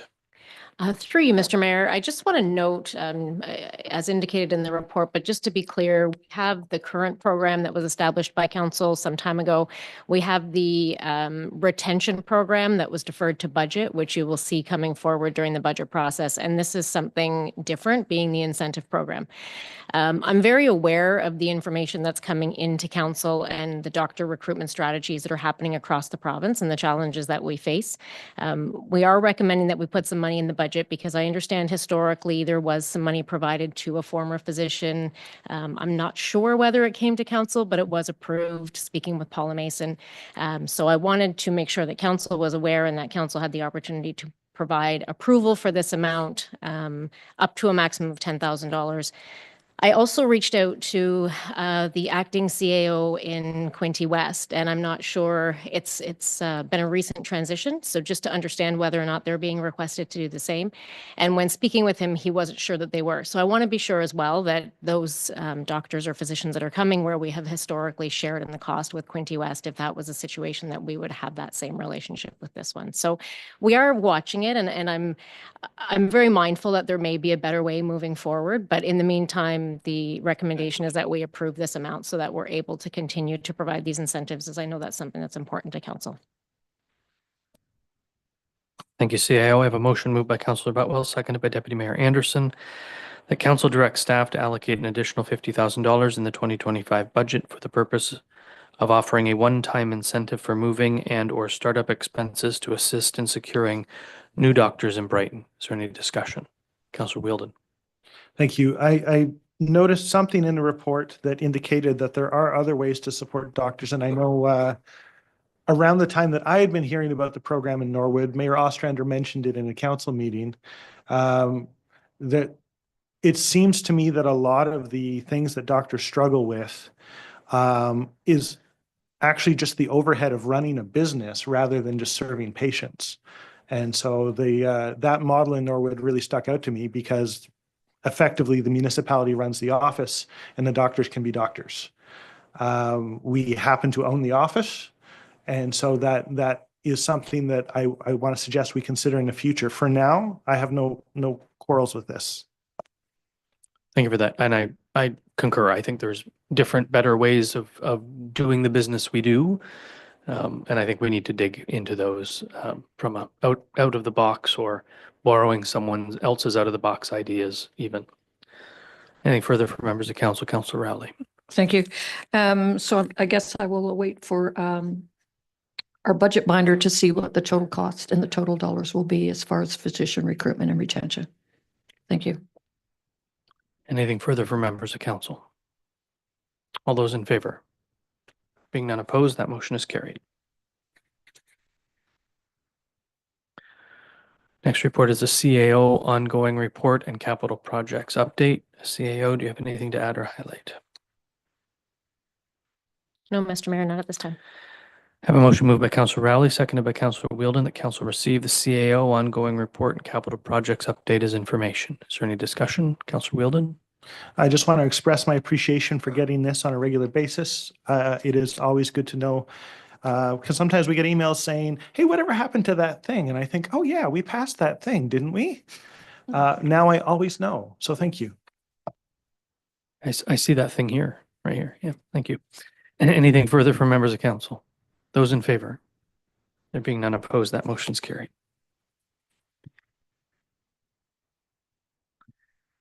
We have no notices of motion or motions. We have nothing listed under unfinished business, which brings us to bylaws. The first bylaw is the 2025 General Fees and Charges bylaw. It's moved by Councillor Butwell, seconded by Deputy Mayor Anderson. The council gives a bylaw its first, second, and third reading and finally passes on this date.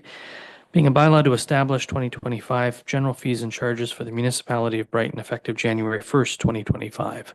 Is there any discussion? Those in favor? There being none opposed, that motion is carried.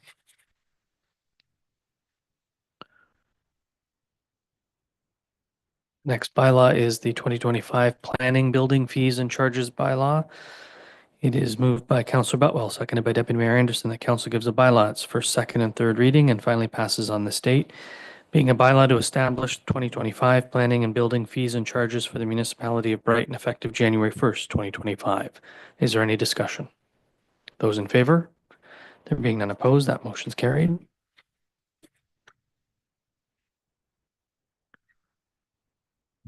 Next bylaw is the 2025 Water and Wastewater Fees and Charges bylaw. It's moved by Councillor Wheeldon, seconded by Councillor Wright. The council gives a bylaw its first, second, and third reading and finally passes on this date. Being a bylaw to establish water and wastewater fees and charges, fees and service charges for the Municipality of Brighton effective January 1st, 2025. Is there any discussion? All in favor? There being none opposed, that motion is carried.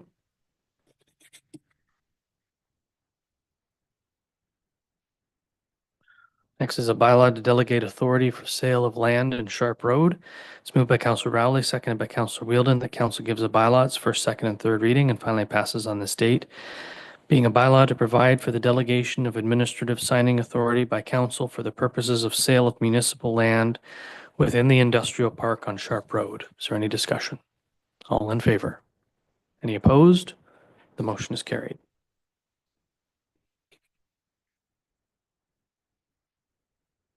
The next is the non-union agreement 2025, moved by Councillor Butwell, seconded by Deputy Mayor Anderson, that council gives a bylaw its first, second, and third reading and finally passes on this date. Being a bylaw to authorize the Chief Administrative Officer and the Director of Finance to execute an agreement between the Corporation of the Municipality of Brighton and non-union employees for the period starting on January 1st, 2025 and ending December 31st, 2027. Is there any discussion? Those in favor? Any opposed? The motion is carried.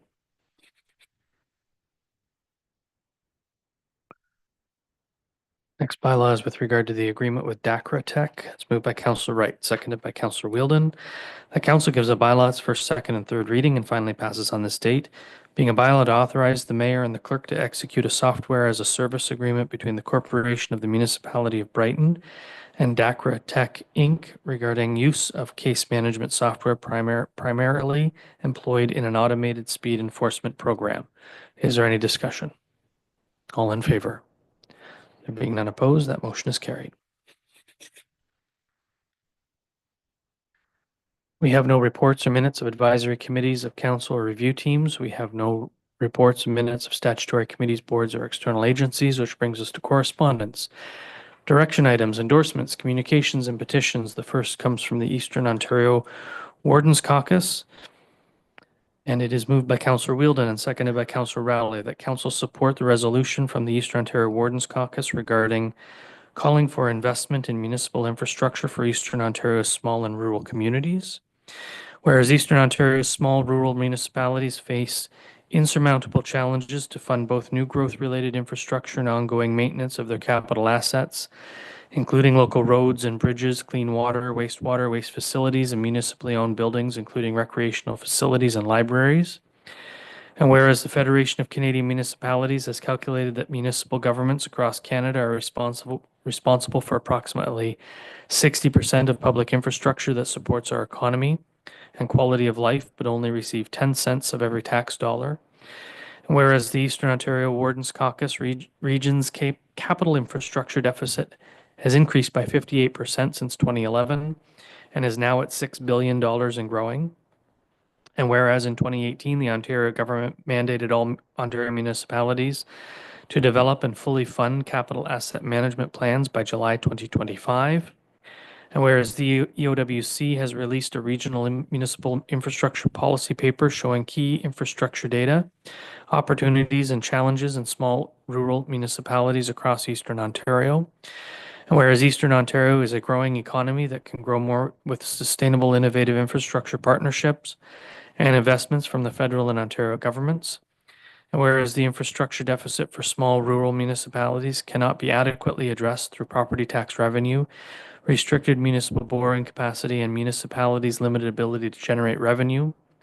And whereas small rural taxpayers cannot afford dramatic increases to pay for the current and future infrastructure. Now therefore be it resolved that the municipality of Brighton joins the Eastern Ontario Wardens Caucus, the Association of Municipalities of Ontario, and the Federation of Canadian Municipalities in calling on the federal and Ontario governments to immediately and sustainably partner with the municipal governments by investing in both the new and ongoing maintenance and repairs of municipal infrastructure in Eastern Ontario's small rural municipalities, that the federal and Ontario governments immediately review data and work together to implement solutions based on the EOWC's municipal infrastructure policy paper in partnership with small rural municipalities. And finally, that this resolution be forwarded to the Honorable Justin Trudeau, Prime Minister of Canada. We're not going to, it says the Honorable Sean Fraser, Minister of Housing, Infrastructure and Communities of Canada, but he resigned today. So I'm going to remove that, whoever, or we could just put minister, we could remove, oops. Thank you. The Honorable Doug Ford, Premier of Ontario. The Honorable Kinga Surma, Ontario Minister of Infrastructure. The Honorable Paul Calandra, Ontario Minister of Municipal Affairs and Housing. The Honorable Lisa Thompson, Minister of Rural Affairs. The Honorable Peter Bethlehem Fulvey, Ontario Minister of Finance. The Honorable Pradmeet Sakaria, Ontario Minister of Transportation. The Honorable Victor Fideli, Ontario Minister of Economic Development, Job Creation and Trade.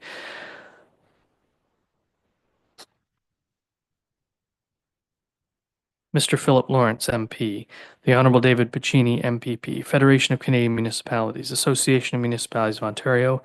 Canada Mortgage and Housing Corporation. Rural Ontario Municipal Association. And the Eastern Ontario Wardens Caucus. Is there any discussion? No, I will not. It is in front of you if you need to reread it. Meredith, who is the policy person at the EOWC, and I are going to have a conversation. Just for the mover and seconder's information, to reiterate, I have removed the Honorable Sean Fraser from this as a specific note, and I have removed the honorific, the honorable, in front of Mr. Lawrence's name. Because he's an honorable guy, but he is not the Honorable Phil Lawrence. Yet. Is there any discussion? Those in favor? There being none opposed, that motion is carried.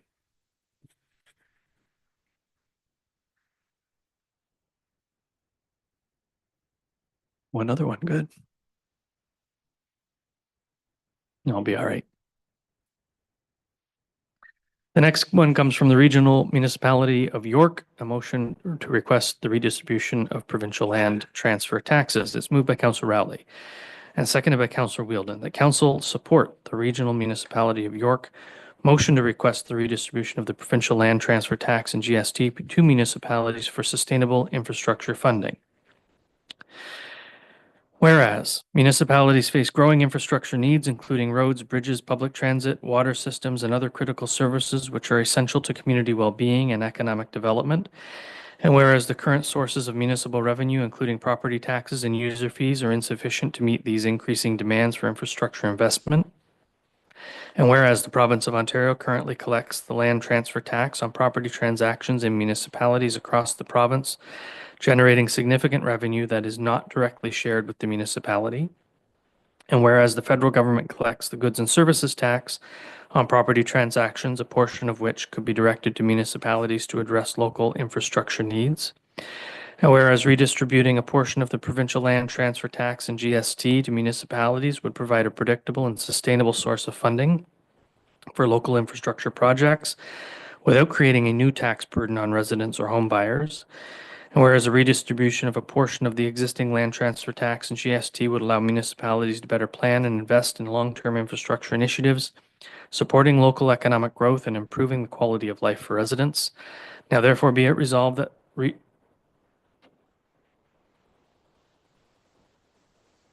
I should say Brighton. It should, my apologies. Now therefore be it resolved that Brighton Council formally requests the provincial government to consider redistributing a portion of the land transfer tax collected on property transactions to the municipality. And be it further resolved that Brighton Council calls on the federal government to allocate a percentage of the GST collected on property sales to the municipality. And be it further resolved that this redistribution of the land transfer tax and GST should be structured to provide predictable and sustainable funding to municipalities, allowing for better long-term planning and investment in infrastructure projects that benefit local communities, thus ensuring that local governments receive a fair share of the revenue to address critical infrastructure needs. And be it further resolved that copies of this resolution be forwarded to the Prime Minister, Justin Trudeau, Premier Doug Ford, the Ontario Minister of Finance, the Minister of Municipal Affairs and Housing, local members of Parliament, and members of provincial Parliament. And be it further resolved that copies of the resolution be forwarded to the Federation of Canadian Municipalities and the Association of Municipalities of Ontario for their endorsement and advocacy. Is there any discussion? Councillor Wheeldon.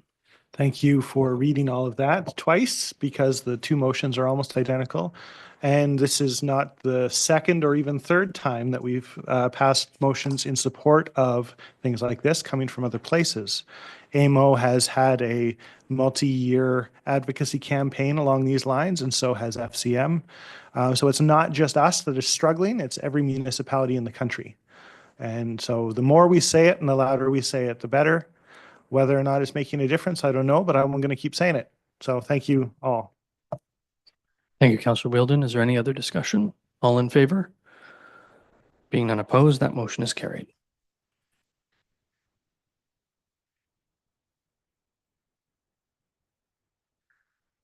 That brings us to FYI correspondence. The first piece of correspondence comes from the Bay of Quinte Regional Marketing Board.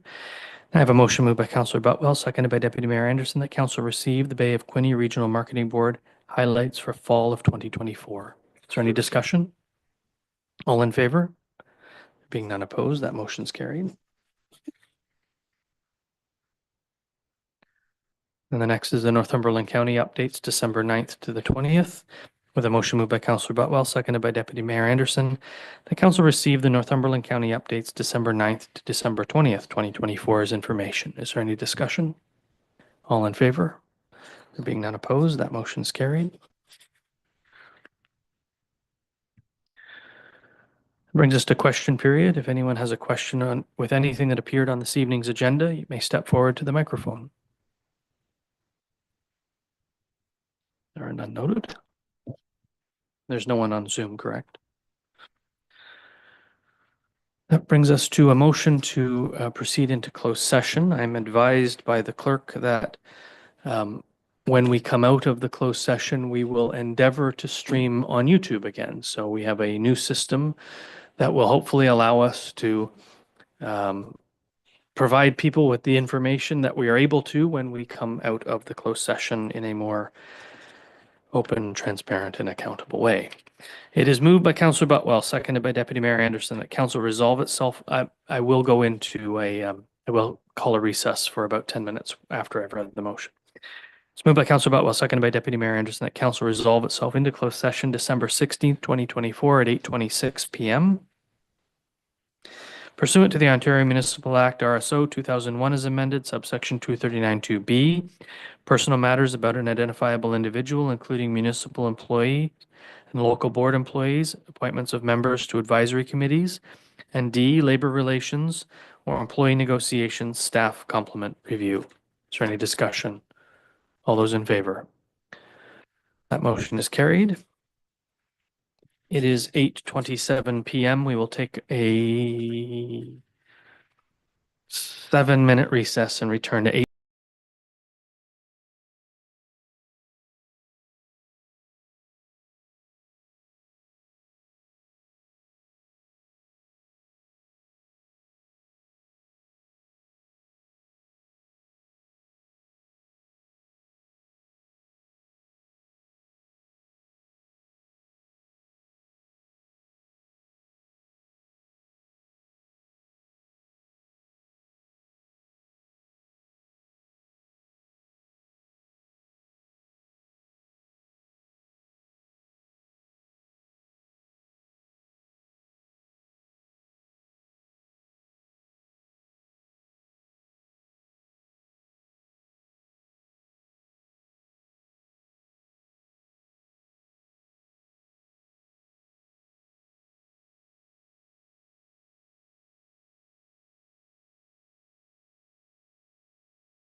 session.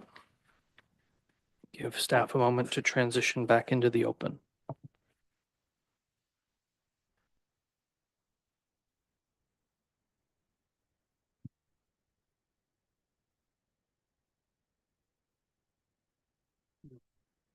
I don't think so.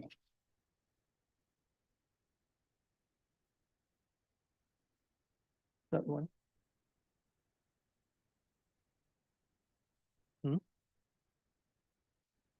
The names.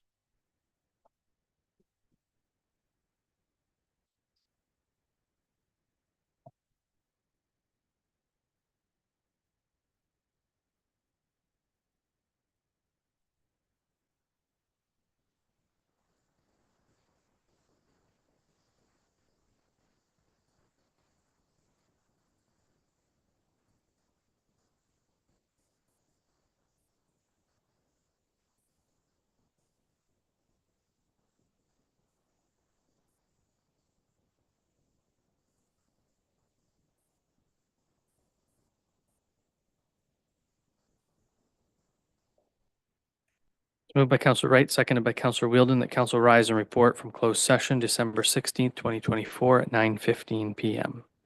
Is there any discussion? All in favor? Any opposed? The motion is carried.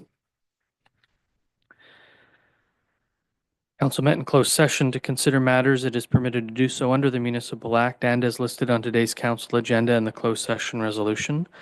The following items were considered during the closed session and may require motions as necessary. The first was an approval of the closed session meeting minutes of December 9th, 2024. A procedural motion to adopt those minutes was voted on in closed session, and therefore there remains nothing to do in the public open session. Item 2 is a personal matter about identifiable individuals, including municipal employees or local board members. The appointment of members to the Health Services Advisory Committee and the Recreational Facilities Committee, and a Labor Relations or Employee Negotiations Staff Complement Review. And I have motions before me to approve those items. It's moved by Councillor Wheeldon, seconded by Councillor Wright, that council approve the appointment of committee members to the Health Services Advisory Committee and the Recreational Facility Advisory Committee. Is there any discussion? All those in favor? There being none opposed, that motion is carried. A motion moved by Councillor Rowley, seconded by Councillor Wheeldon, that council approve the confidential instructions provided to staff in closed session December 19th, 2024. Is there any discussion? I did because that's what I wrote. That's what I read. Councillor Rowley as the mover, that motion has been changed to December 16th, 2024. You okay with that, Councillor Wheeldon, as a seconder? All those in favor? There being none opposed, that motion's carried. And a motion moved by Councillor Rowley, seconded by Deputy Mayor Anderson, that council gives a bylaw its first, second, and third reading and finally passes on this date. Being a bylaw to confirm the proceedings of the Corporation of the Municipality of Brighton Council meeting held on December 16th, 2024. I have removed Councillor Butwell's name as she is absent from the meeting, and I have put your name, Councillor Rowley, as the mover. Are you okay with that? Any discussion? All in favor? There being none opposed, that motion's carried.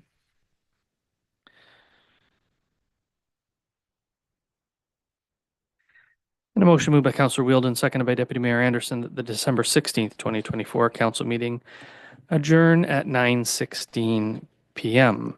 Councillor Wheeldon, I have removed Councillor Butwell's name and placed your name as the mover. Are you okay with that? All those in favor? There being none opposed, that motion's carried. Thank you all very much. Good discussions tonight.